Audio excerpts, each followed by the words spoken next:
چیز کو مسخر کرتے ہیں، ہر چیز کی پہچان کر لیتے ہیں، چاہے وہ دنیا کے علوم ہوں، چاہے وہ دین کے اسباب ہوں، چاہے کوئی ہنر ہو، چاہے بات کرنے کا ڈھنگ ہو، چاہے بولنے کا، چلنے کا، اٹھنے بیٹھنے کا سلیقہ ہو، محبت ہو، پیار ہو، کاروبار ہو، ہم سارے رنگ اور سارے روپوں سمجھ جاتے ہیں، تمام تر علوم کو ہم حاصل کر لیتے ہیں۔ لیکن میرے بھائی، زندگی 4 دن کی مہمان ہے۔ ایک علم ایسا ہے جس پر توجہ دینا، جس کو سمجھنا، جس کو سوچنا اور جس کو حاصل کرنا ہم سب پر فرض ہے۔ عین ضروری ہے کہ وہ انسان جو اس ساری کائنات کو مسخر کر رہا ہے، کیا اس انسان کا اتنا حق نہیں ہے کہ وہ چند لمحات کے اپنے آپ پر بھی غور کرے، خود کو پہچاننے کی کوشش کرے؟ ہم کیا ہیں؟ یہ انسان ہے کیا؟ اس انسان کی پہچان کیا ہے؟ ہر مکتبہ فکر اور ہر عمر کے لوگ موجود ہیں۔ سوچنا اور سمجھنا ہمیں یہ چاہیے۔ زندگی بیتتی جا رہی ہے، زندگی گزرتی جا رہی ہے، زندگی کے جو لمحات ہیں وہ ہمارے ہاتھوں سے نکلتے جا رہے ہیں۔ خدا را کبھی اپنے آپ پر غور کرو۔ یہ جو فقراء کی ہستیاں ہوتی ہیں، یہ جو خانقاہیں ہوتی ہیں، ہم سمجھ لیتے ہیں کہ شاید یہ چادریں اور ٹوپیاں پہننے کا نام ہے۔ میرے بھائیو، یہ چادریں، یہ ٹوپیاں بازاروں سے 500-700 کی قیمت میں مل سکتی ہیں۔ ان چادروں اور ٹوپیوں کے اندر ایک راز ہے، ایک بھید ہے، جس کے ساتھ جب یہ چادریں اور ٹوپیاں رنگ جاتی ہیں، پھر کائنات میں وہ خانقاہ بنتی ہے، وہ درویش بنتا ہے، وہ فقیر بنتا ہے۔ وہ راز کیا ہے؟ وہ راز یہی ہے کہ ہم کیا ہیں۔ خود کو پہچانو، اپنے آپ کو پہچانو، تم کیا ہو، یہ انسان کیا ہے۔ یہ اس محفل کی رونق انسان سے، مسجد کی رونق انسان سے، دربار کی رونق انسان سے، قرآن انسان کے لیے، رسول انسان کے لیے، مرتا انسان ہے، جیتا انسان ہے، جنت انسان کے لیے، دوزخ انسان کے لیے، عبادت انسان نے کرنی ہے، فرشتے انسانوں کے لیے، ساری کائنات کا مرکز اور محور یہ انسان ہے۔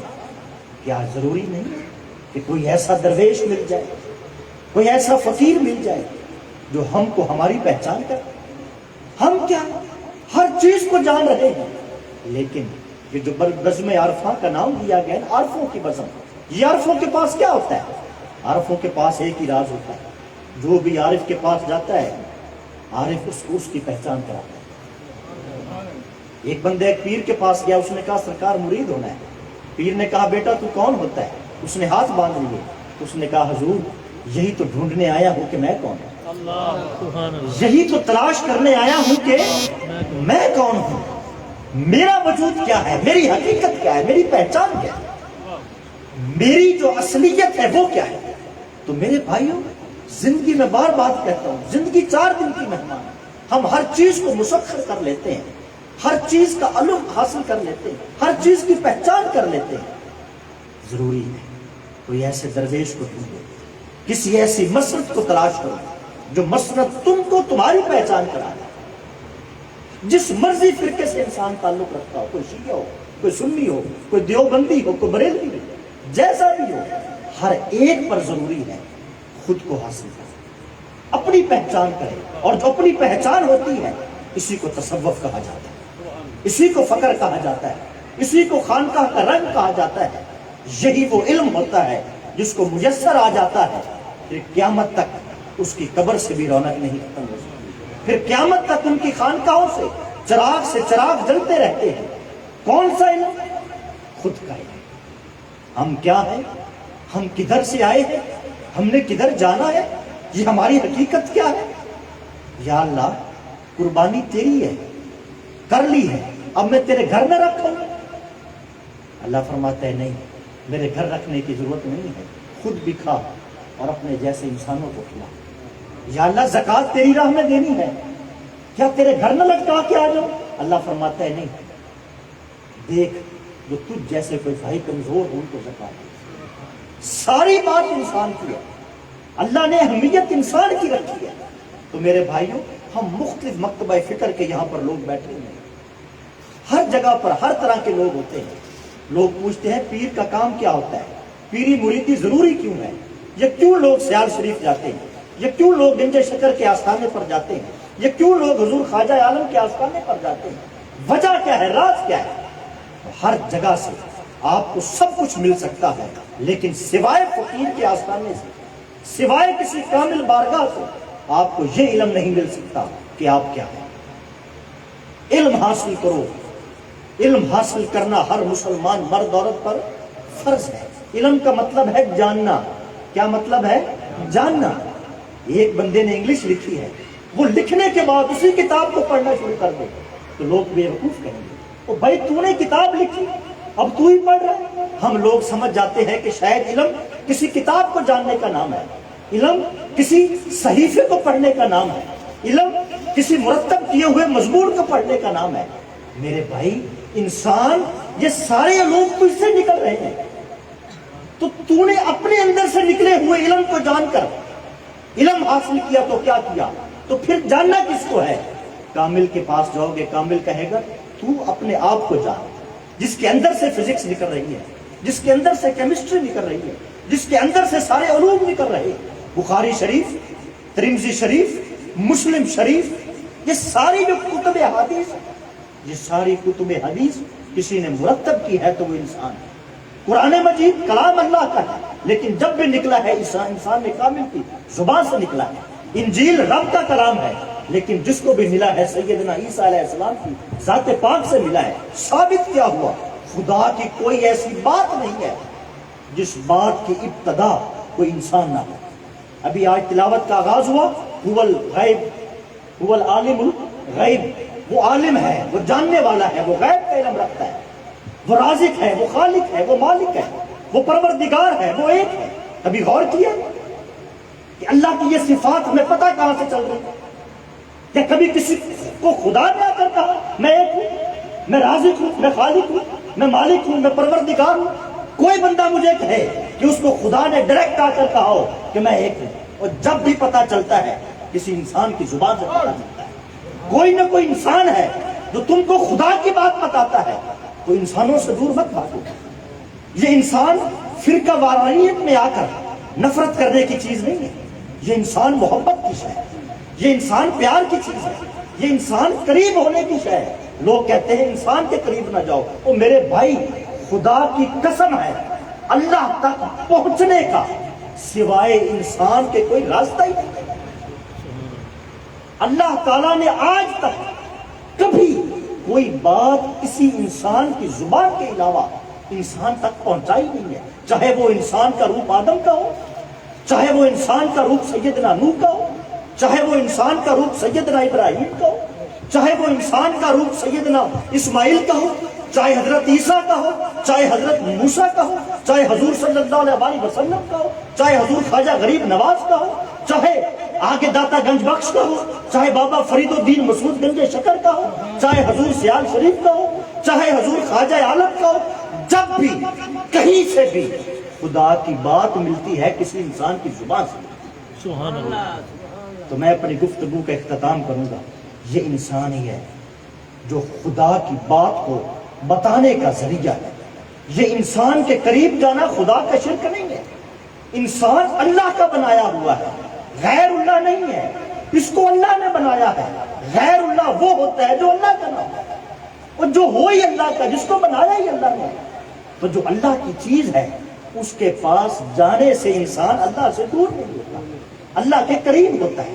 تو میرے بھائیوں، خانقاہوں کا، تصوف کا، فقراء کا مشن ایک ہی ہوتا ہے، جو بھی ان کی آستانوں پر جاتا ہے ان کو ان کی پہچان کرا دیتے ہیں۔ گم ہے جو تیری آنکھ کا وہ منظر تلاش کر، باہر جو کھو گیا ہے اسے اندر تلاش کر، باہر جو کھو گیا ہے اسے اندر تلاش کر، جو تجھ کو تیری ذات سے باہر نکال دے، دشت جنوں میں ایسا کلندر تلاش کر۔ فرقہ وارانیت، یہ سب نفرت کی باتیں ہیں۔ جس مرضی فرقے سے تعلق رکھتے ہوئے ایک چیز کامن ہے، خود سے محبت، خود کو پہچانو اور اپنے آقا انعامدار حضرت محمد مصطفیٰ صلی اللہ علیہ وسلم کی مدح سرائیں، آپ کی تعریف اور آپ کی توصیف میں کبھی کمپرومائز نہ کریں۔ کوئی شیعہ ہے، اس کی زبان پر بھی اگر کوئی بات ہوتی ہے تو وہ حضور کی ہے، سنی ہے اس کے پاس بھی حوالہ ہے تو حضور کا ہے، کوئی دیوبندی ہے اس کے پاس بھی حوالہ ہے تو حضور کا ہے، کوئی بریلوی ہے حوالہ دیتا ہے تو حضور کا دیتا ہے۔ تمام مکاتب فکر، تمام علوم کی ابتدا جو ہے وہ چوکھٹ محمد مصطفیٰ صلی اللہ علیہ وسلم سے جا کر ملتی ہے۔ تو جن کا نام لے کر، جن کی باتوں کو یاد کر کر ہم حافظ، قاری، محدث، مفکر، ولی، غوث، قطب، ابدال بنتے ہیں نا، تو یہ اچھی بات نہیں ہے کہ بندہ سٹیج پر کھڑا ہو کر پھر اسی ذات کو تولنا شروع کر دے۔ حضور کی ذات تولنے کے لائق نہیں ہے، پرکھنے کے قابل ہماری اوقات نہیں ہے۔ حضور کو پرکھے، حضور کی ذات صرف ماننے کے قابل ہے۔ حضور کو مانو، پرکھنے کے لیے دنیا پڑی ہے، حضور کو مت پرکھو۔ حضور کی علم سے تو ہمارے علوم ہے، حضور کے علم سے تو ہمارے شعور ہے، حضور کی باتوں سے ہی تو ہمارے جو ہے وہ تصوف، وحدانیت اور فکر اور صحت اور لا، جن کی باتوں سے، جن کے علوم سے ہمارے گھروں کے دیے جلتے ہیں، ہمارے آنگن میں روشنیاں ہوں، ہمارے شہروں میں رونقیں ہوں، جن کی وجہ سے ہمارے باغ و بہار میں رونقیں ہوں، اس حضور کی ذات کو تولا نہ کرو۔ خدا را خدا را، وہ ذات تولنے کے قابل نہیں ہے۔ جس مرضی فرقے سے تعلق رکھتے ہو، جس مرضی مکتبہ فکر سے تعلق رکھتے ہو، حضور کی ذات تولنے کے قابل نہیں ہے۔ وہ جی حاضر ہے کہ ناظر نہیں ہے، وہ علم جانتے ہیں کہ نہیں جانتے، وہ غیب کا علم رکھتے ہیں کہ نہیں رکھتے۔ حضور ایک فقیر کے پاس ایک درویش بیٹھا تھا، ایک بندے نے کہا حضور کو علم غیب ہے کہ نہیں ہے؟ فقیر مسکرا پڑا، اس نے کہا جو ہستی تجھ کو خدا کا پتہ بتا رہی ہے، اس سے بڑا غیب کا علم کیا ہو؟ جس خدا کو آج تک نہ کسی نے دیکھا، نہ سنا، نہ اس سے ملا، ہر کوئی کہتا ہے ایک ہے، اللہ ایک ہے، اللہ ایک ہے، ہر کوئی کہتا ہے۔ بندہ پوچھو اس کو ایک کیوں مانتے؟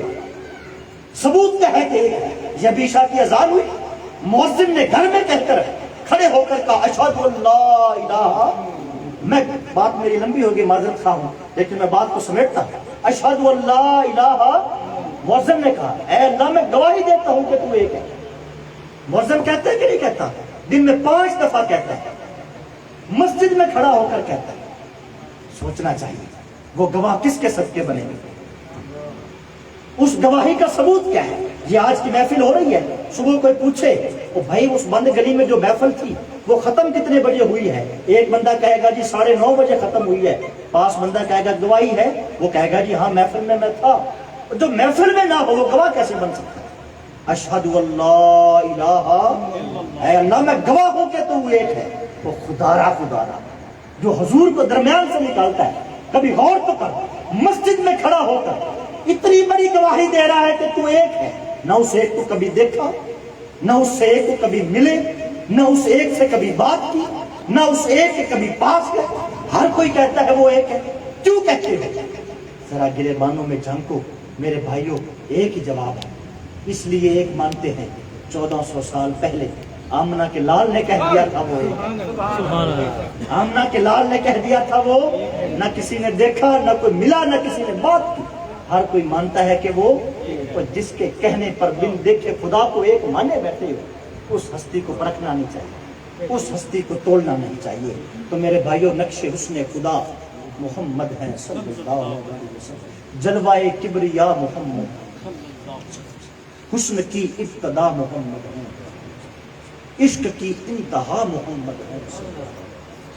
عقل حیران، خرد عاجز، کوئی کیا سمجھے کہ کیا محمد ہے، کوئی کیا سمجھے کہ کیا، کاش کوئی سمجھانے والا ہو کہ حضور ہے کیا۔ اللہ تبارک و تعالی ہمیں آج کی اس محفل پاک کے ساتھ ہمارے ان بزرگ جو اس کائنات میں آج تو نہیں ہے لیکن یہ ان پر، ان کے سلسلے کا، ان کے پیر کا چڑھایا ہوا رنگ ہے کہ 1 سال بیتنے کے بعد بھی ان کا نام آج گونج رہا ہے، ان کے نام سے آج رونقیں ہیں۔ یہ یقیناً کسی ولی کامل کے ہاتھ کا صدقہ ہوتا ہے، ورنہ ایسے ہی مرے ہوئے یا گزرے ہوئے لوگوں کی قبروں پر، مزارات پر کبھی کوئی نہیں جاتا۔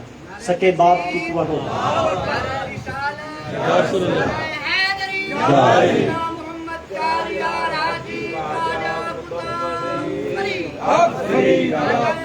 یا خواجہ یا خواجہ یا خواجہ۔ تو بات کو میں اختتام کرتا ہوں۔ اللہ تبارک و تعالی ہم سب کو یہاں پر آنے، بیٹھنے، بچھانے اور سننے سنانے کے صدقے ہمارے تمام حاضرین کی حاضری کو شرف قبولیت عطا فرمائے۔ تمام لوگ جو یہاں پر آئے ہیں، اللہ تبارک و تعالی تمام کا آنا، بیٹھنا، بٹھانا اپنی بارگاہ میں قبول و منظور فرماتے ہوئے تمام افراد کی تمنائیں، مرادیں پوری فرمائے۔ وآخر دعوانا الحمدللہ۔